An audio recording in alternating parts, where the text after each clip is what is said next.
Ayan, good morning po mga idol. Ayan, meron po akong ipapakita sa inyong isang hayop na akin pong nahuli dito sa aking shop.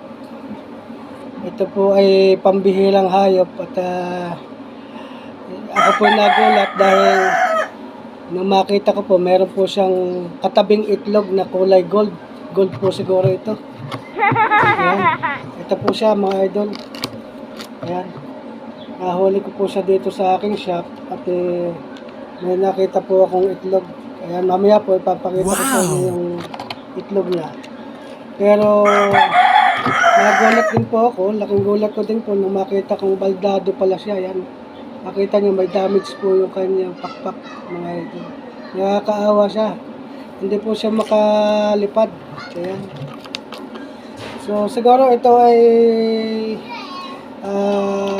talagang dito pumasok dahil may purpose. Baka dito na po ako yayaman kasi nangingitlog po siya ng gold.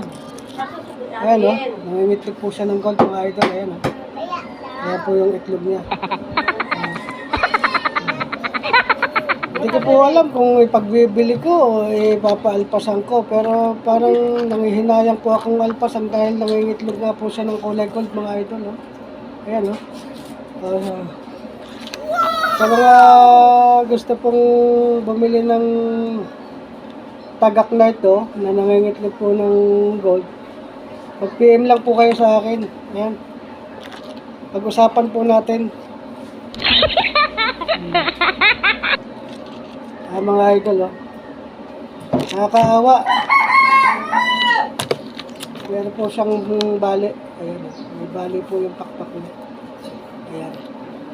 Paki-PM lang po ako mga idol sa mga gusto pong maganda po tong ibon na ito kasi nangingitlog po siya ng kulay gold. Ayan makita niyo po gold. Ayan hindi ko po kayo binibiro.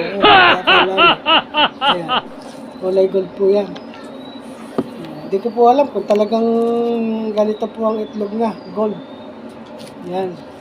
Kasi sa tagal ko na po, nabubuhay, hindi pa ako nakakita ng itlog ng tagak.